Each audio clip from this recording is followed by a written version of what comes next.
მოგესალმებით მეგობრებო. დღევანდელ ვიდეოში წარმოგიდგენთ 12 დეტექტიურ ამოცანას და თავსატეხს. არ დაგავიწყდეთ კომენტარებში თქვენი შედეგების დაწერა. ახლა კი დავიწყოთ. ნომერი 1. ბანკში მოხდა ქურდობა. სეიფში, სადაც თანხა ინახებოდა, იპოვეს თითი სანაბეჭდები. პოლიციას ყავს 5 ეჭვმიტანილი, რომლებსაც ადრე მსგავსი დანაშაული უკვე ჩადენილი ჰქონდათ. მათი თითი სანაბეჭდები მონაცემთა ბაზაში ინახება. დაეხმარეთ პოლიციას, რომელმა ეჭვმიტანილმა ჩაიდინა ქურდობა.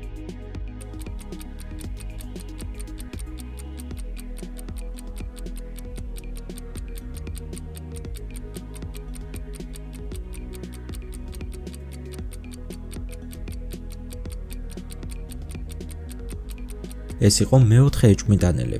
მოიწონე ვიდეო თუ სწრაფად გამოიცანე. ახლა კი განმოგრძოთ. ნომერი 2.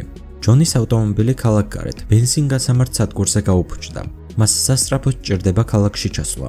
ამიტომ სურს ბენზინგასამართ სადგურზე მყოფ მძღოლებს შორის მიმართოს ერთ-ერთს, რომელიც მას დაეხმარება და ქალაქამდე ჩაიყვანს. რომელ მძღოლს უნდა თხოვოს დახმარება ჯონი?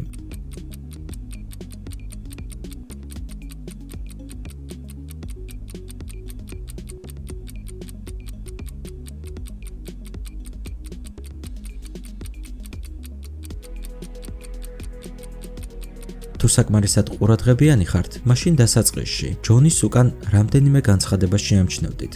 ვკითხულობთ, რომ იძებნება 2 დამნაშავე და 1 ავტომობილი. ავტომობილის და დამნაშავეც ბენზინგასამართ სადგურზე იმყოფება. ამიტომ ჯონისთვის ყველაზე უსაფრთხო იქნება ლურჯი ავტომობილის მძღოლთან მისვლა. ნომერი 3. ერთ წვიმიან დღეს ქვეითთა გადასასვლელზე გოგონას მანქანა დაეჯახა. საბედნიეროდ ის გადარჩა, მაგრამ ავტომობილის ნომერი უკვე აღარ ახსოვდა. მან მხოლოდ მანქანის ზედაპირული აღწერა მოახერხა. პოლიციამ გამოავლინა 3 ეჭვმიტანილი ასეთივე ავტომობილით, რომლებიც დაახლოებით იგივე დროს მოძრაობდნენ ამ ქუჩაზე. სამივე მათგანი დაკითხეს. პირველმა ეჭვმიტანილმა თქვა, რომ ის პროფესიონალი მხატვარია და მთელი დღის მანძილზე პარკში იმყოფებოდა და ღია ცის ქვეშ ხატავდა. მეორემ თქვა, რომ ამ დროს ოფისში იმყოფებოდა. მესამემ კი განაცხადა, რომ ამ დროს მეგობრებთან იყო და კომპიუტერულ თამაშებს თამაშობდა. პოლიცია მალევე მიხვდა, ვინ იყო დამნაშავე. მას ასე, რომელმა ეჭვმიტანილმა მოიტყუა.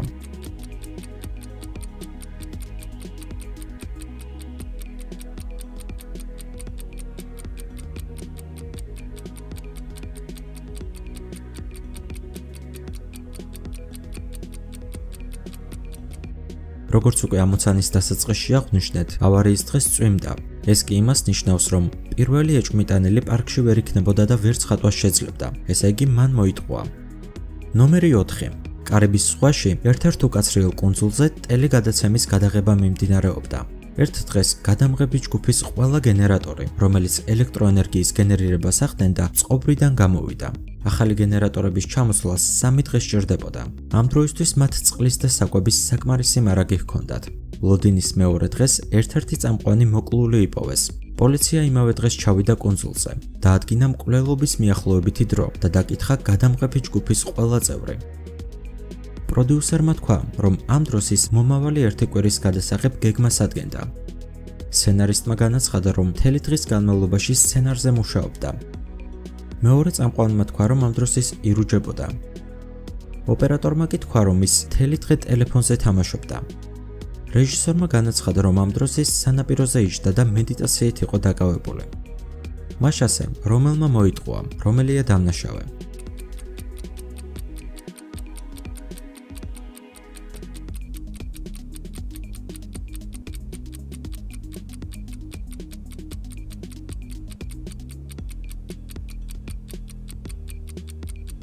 როგორც უკვე აღვნიშნეთ, ყველა გენერატორი მწყობრიდან გამოვიდა. გადამღები ჯგუფი მეორე დღეს უკვე ელექტროენერგიის გარეშე იყო დარჩენილი. შესაბამისად, ოპერატორი მთელი დღის განმავლობაში ტელეფონზე ვერ ითამაშებდა, რადგან ამ დროისთვის ტელეფონი უკვე დიდი ხნის დამჯდარი იქნებოდა. ნომერი 5. კარგი დეტექტივი, რა თქმა უნდა, ძალიან ყურადღებიანი უნდა იყოს. კარგად დააკვირდეთ სურათს. რამდენ პიცას ხედავთ სურათზე?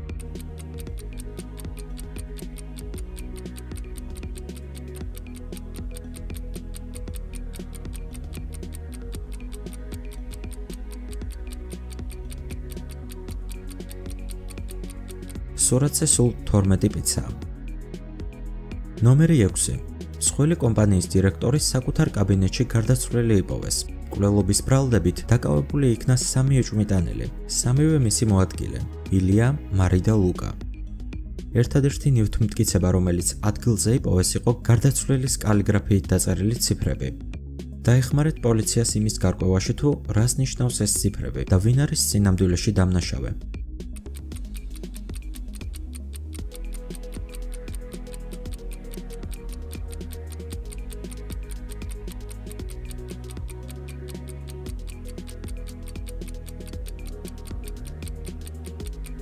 თუ ციფრებს დააკვირდებით, მაშინ მიხვდებით, რომ ისინი ძალიან გვანან თვეებს. მართლაც, ციფრები მარჯვენა მხარეს ნიშნავს თვეს, ხოლო მარცხენა აღნიშნავს ასოს ნომერს თვის სახელში. ასე შეგვიძლია გავიგოთ, რომ დამნაშავე არის ილია. ნომერი 7. წარმოიდგინეთ, რომ ერთ ღამეს აღმოჩნდით ძველ, მიტოვებულ სახლში. იმისათვის, რომ სახლი დატოვოთ, გაქვთ 3 კარი. პირველი კარის გაღების შემთხვევაში თქვენ გარეთ დაგხვდებათ უამრავი ზომბი. მეორე კარის მიღმა სისხლის მსმელი ვამპირები. ხოლო თუ მესამე კარს გააღებთ, მაგციებს გადაეყრებით. რომელ კარს გააღებთ გადასარჩენად?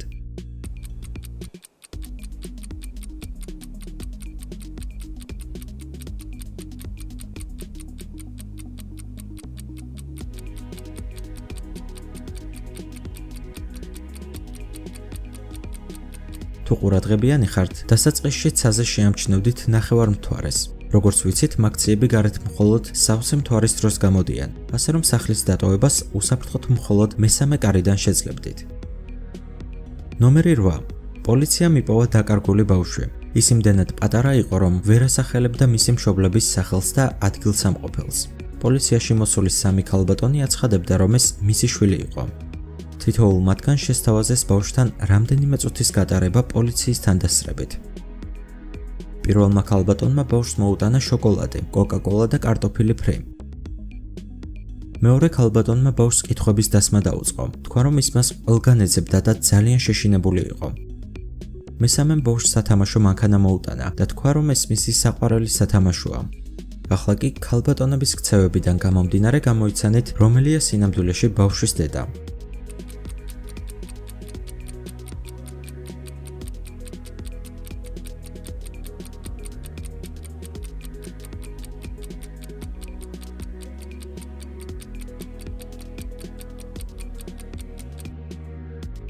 პირველმა ქალბატონმა ბავშვს დიდი რაოდენობით სწრაფი კვების საკვები მოუტანა. ნამდვილი დედა ასე არ მოიქცეოდა. მესამე ქალბატონმა ბავშვს სათამაშო შესთავაზა. ეს გამტაცებლების საყვარელი ტაქტიკაა. მეორე ქალბატონი კი ნამდვილი დედაა. ის ზუსტად ისე მოიქცა, როგორც მზრუნველი დედა, რომელმაც ბავშვი დაკარგა და ვერ პოულობდა. ახლა ცოტა განვიტვირთოთ. ნომერი 9. იპოვეთ ზედმეტი ნივთი.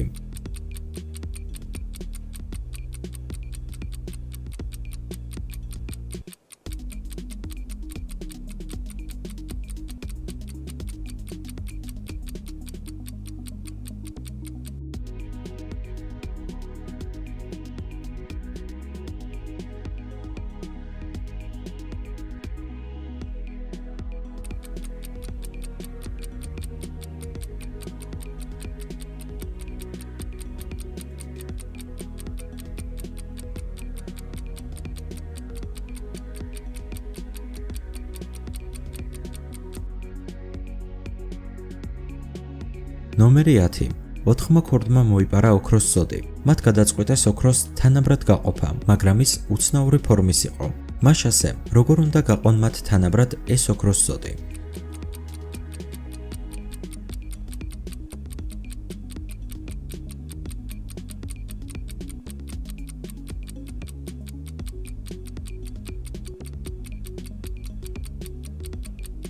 სინამდვილეში ამ ამოცანის ამოხსნა საკმაოდ მარტივია.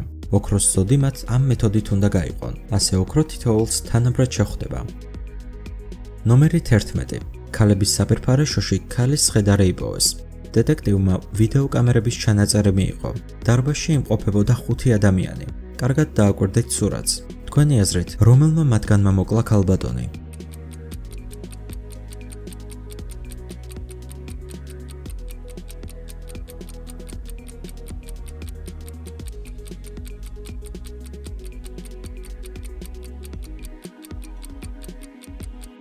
თუ ყურადღებიანი ხართ, აუცილებლად შეამჩნევდით მამაკაცს ნომრით 5. მისი მაისური ისე გამოიყურება, თითქოს ვიღაცა მისი გახევას სცადა. მსხვერპლის ხელში კი კარგად ჩანს მაისურის ნაჭერი. ნათელია, რომ მსხვერპლმა წინააღმდეგობის გაწევა სცადა, რა დროსაც დამნაშავის მაისური დააზიანა. შესაბამისად, დამნაშავე სწორედ ეს მამაკაცია. ნომერი 12. დააკვირდით სურათს, რომელი მოსწავლე იწერს დავალებას.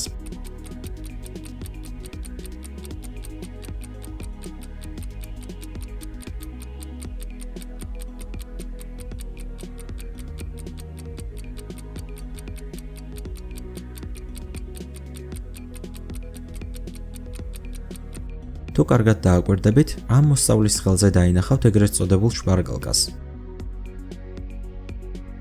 ამით დღევანდელი ვიდეო დასასრულს მიუახლოვდა. არ დაგავიწყდეთ არხის გამოწერა და ვიდეოს მოწონება. მე კი მომავალ შეხვედრამდე დაგემშვიდობებით. დროებით.